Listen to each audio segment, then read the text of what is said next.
Previously, on Average Guy Adventures. I decided to hang this one on the wall. Sportster replica tank, purple power. Sight glass kit from Lowbrow. That's the orientation. The bung shrunk.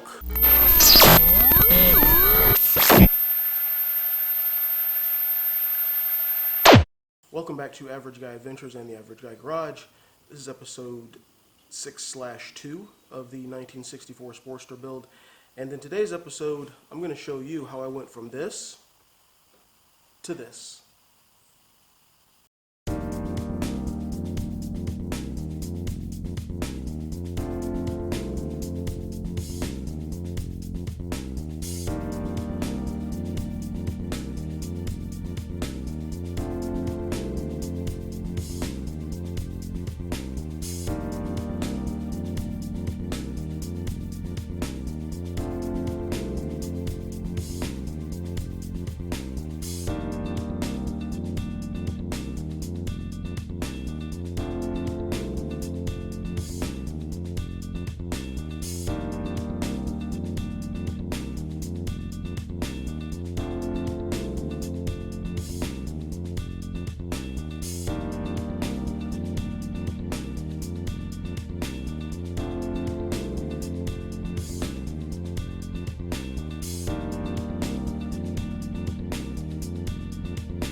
So it probably wasn't one of my brighter ideas, but I opened up the door to my garage just so I wouldn't be surrounded in paint fumes, and I guess the moisture just immediately settled on the tank. So join me tomorrow when I'll be starting over, sanding this down and repainting it. Good times.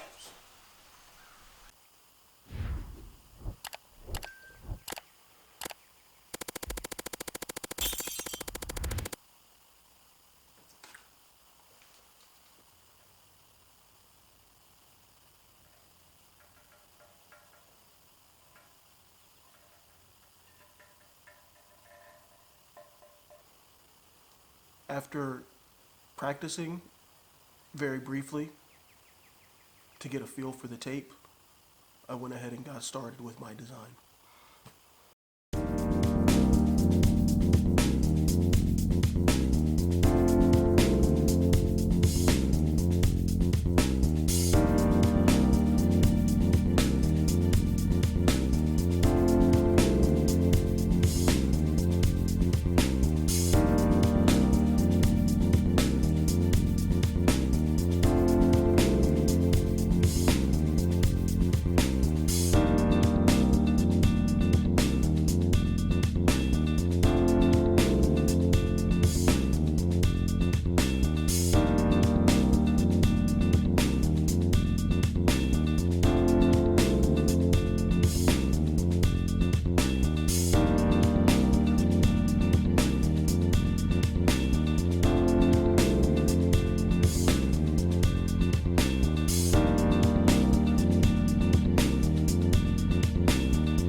I knew that not being a professional painter, there was no way I was going to get my design even on both sides.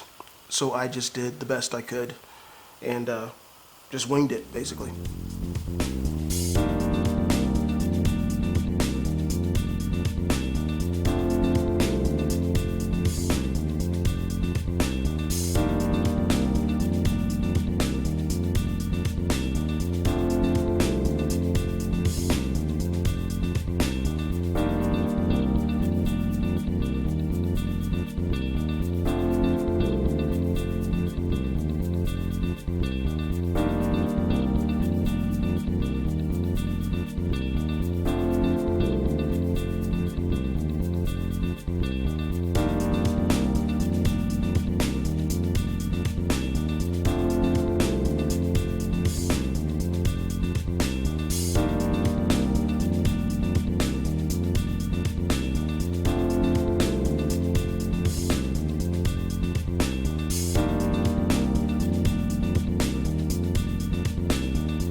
In addition to the lime line tape, I got two different widths of Scotch blue painter's masking tape to mask off the parts of the tank that I didn't want painted.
After what took way too long, mostly due to my reluctance to want to trim around the tape, this is what I ended up with all the masking on.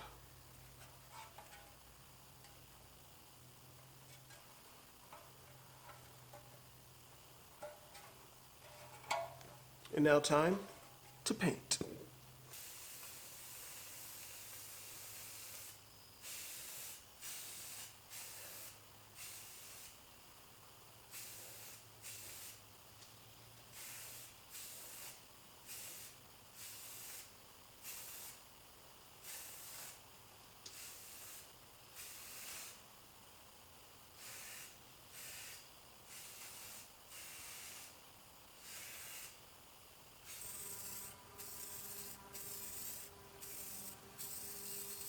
Here I am spraying one of many clear coats. Again, this is a Rust-Oleum product.